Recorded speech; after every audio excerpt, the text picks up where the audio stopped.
Welcome, my beautiful people, to this week in review. This is the last week of 2023.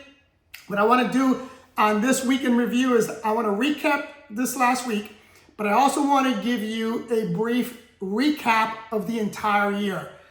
So let's dive right in with questions, right? The one question that I'm going to address is a question that I've asked all the time.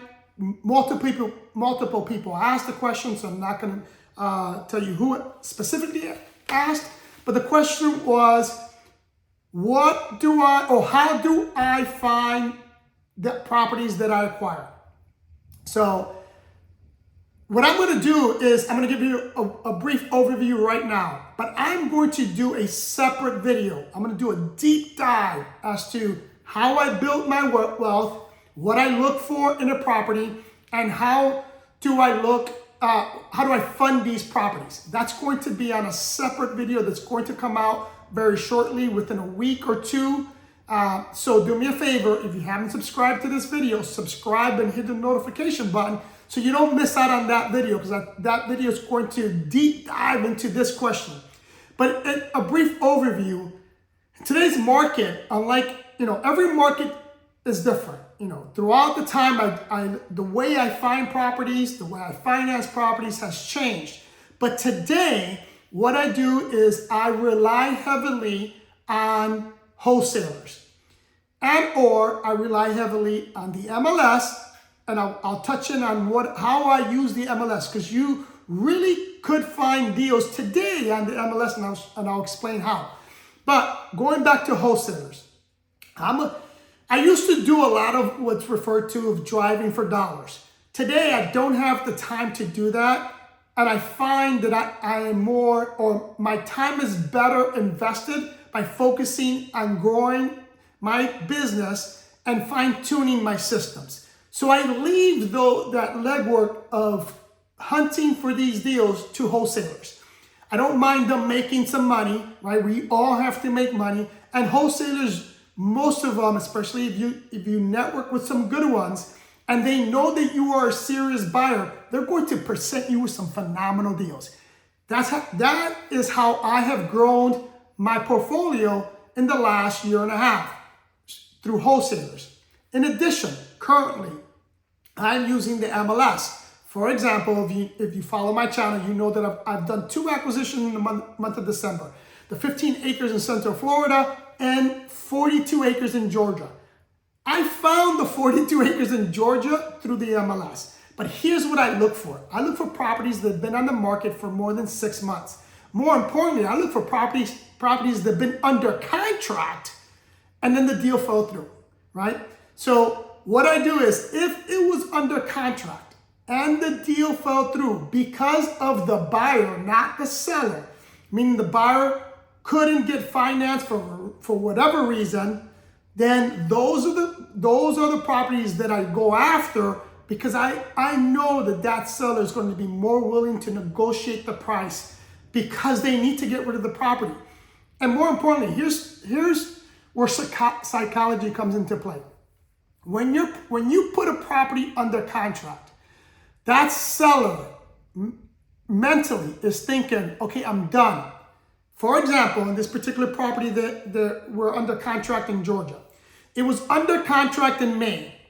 The buyer, they had contingency. And the contingency was that the buyer had to wanted to go dual closing because they needed to sell their property in order to get the money to buy the second property, which is the property that I'm under contract.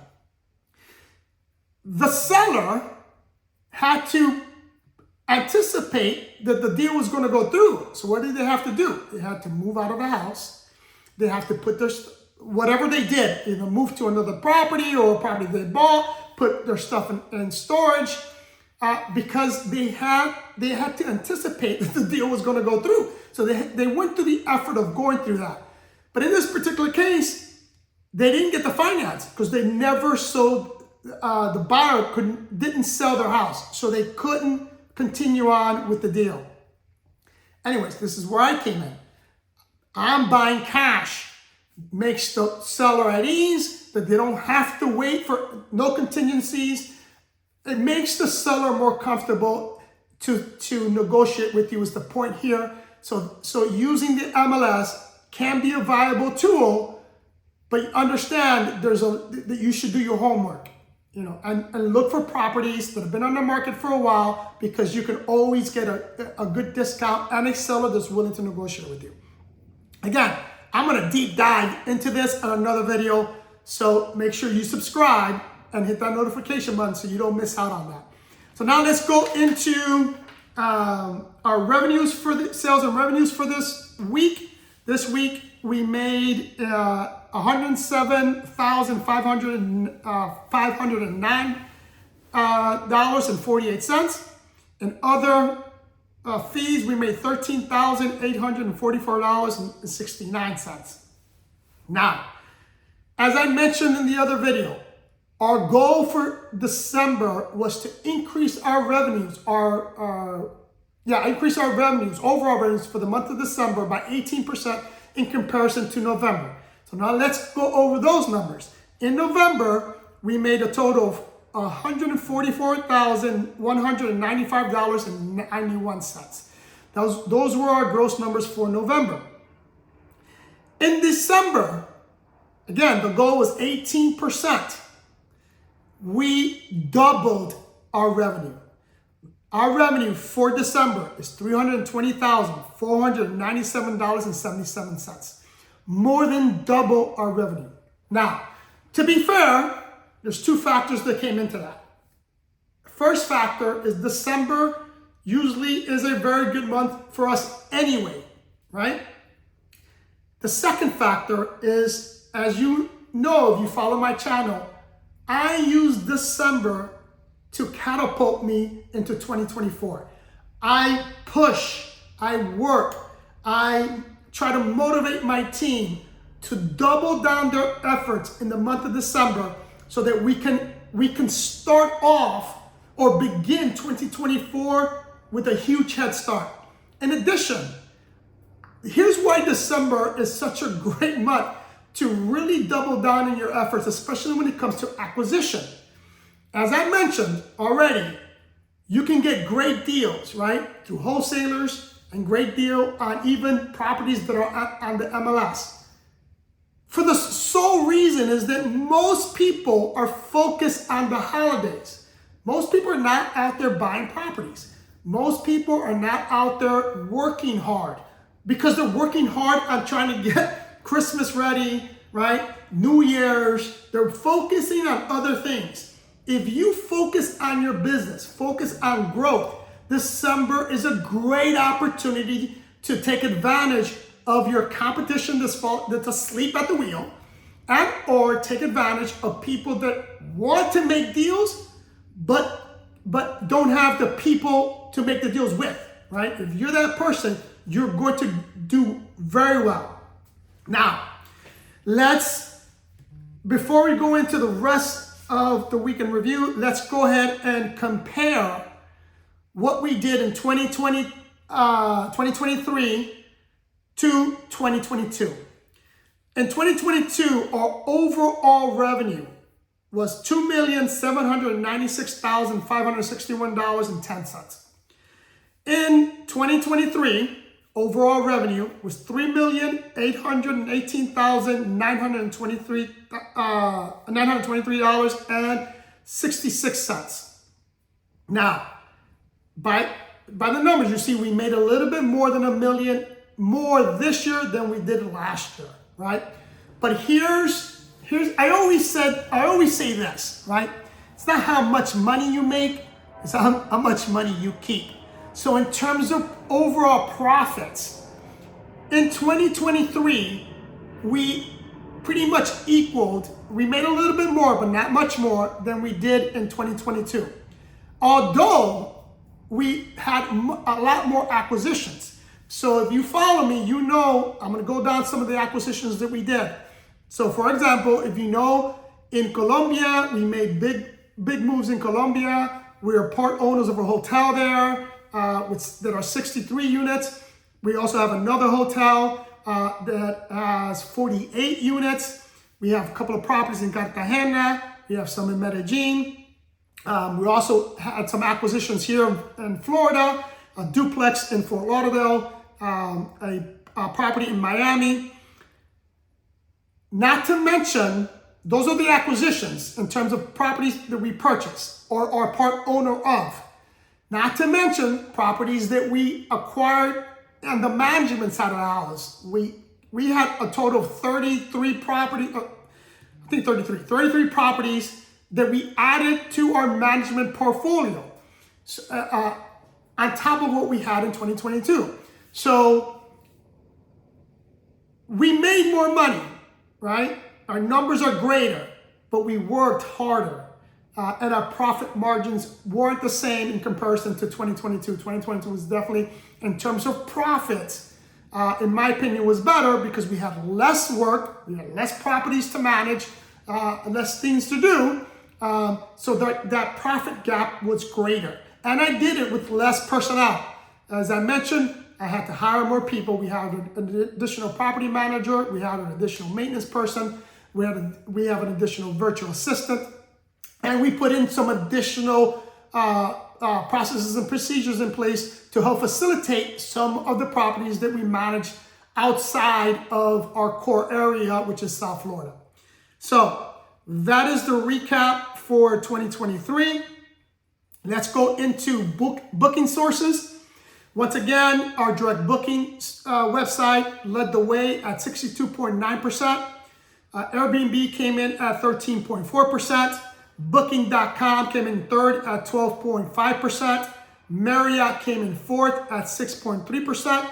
And then all other OTAs came in at a total of 4.9%.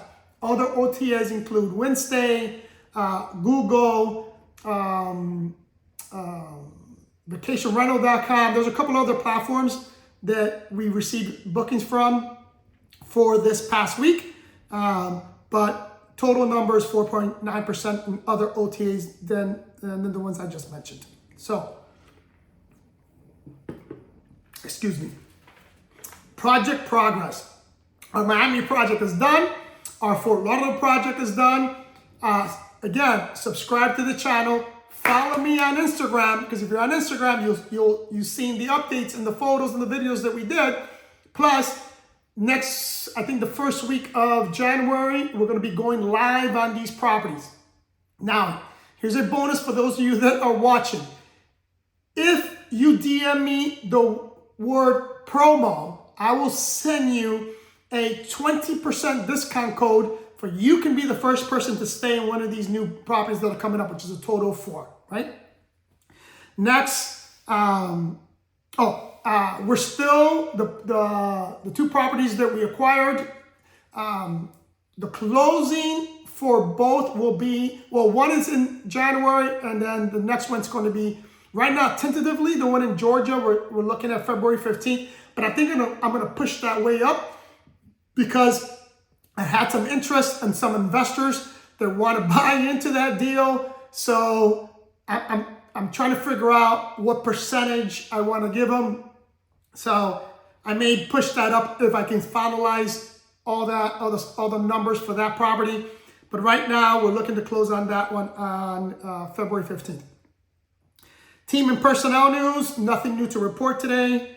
Upcoming goals and plans. So my biggest goal for 2024 is going to be focusing on optimizing or upping our occupancy rates for our properties. As I mentioned, we had a lot more properties in 2023 than we did in 2022, but we had a lot more revenue. And when I say a lot more revenue, the revenue was almost equal in terms of profits in 2022. Main reason for that is because our occupancy rate was much lower in 2023. Now, I mentioned this in another video. I firmly believe that in 2024, the STR market is going to stabilize. We're going to see a lot. The available listings are going to go down. I firmly believe they're going to be a lot less. We saw it in Q4. We're seeing it coming up into Q1 of 2024, that the available listings are gradually coming down. As a result, I think our occupancy rate is going to go back up as they were back prior to this boom of STR operators, right? So I firmly believe that that's going to happen, but I want to focus on that. It's going to be my primary goal, is to increase my occupancy rate at least for Q1 and Q2, right? In addition, I want to focus on my two major acquisitions, which is the property in Central Florida and the property up in Georgia. I want to create a very nice venue in those two areas. It's something different. We haven't done something like a project like this before. So I'm excited about the challenge in these two projects. And frankly, these are two markets that I haven't been in, although I did some research on the markets. For example, the market in Georgia is not ideal for the short-term rental. But I want to see if I can exceed the current trends, right? I want to see if I can turn this property into a great bed and breakfast and a wedding destination or wedding venue for people. It is one of the most beautiful properties I've ever seen, I've ever been in, and I hope others see the vision in it, and I hope other people will actually go and visit the property, and we'll see how it comes up. So that's the goal for my upcoming goals and plans, right? So focus on that. Any issues and challenges for this week? Really no major issues. Again, I want to applaud my team that did a phenomenal job in 2023. Like I said, our numbers are the proof how well they did, how good they were working, and I really want to thank my team for that, because we did a phenomenal job. Anyways, my beautiful people, hope you got some useful information out of this video. If you did, hit that like button, subscribe to the channel. Again, if you want to partner up with us, go ahead and send me or DM me the word partner, and let's kick off 2024 with a bang.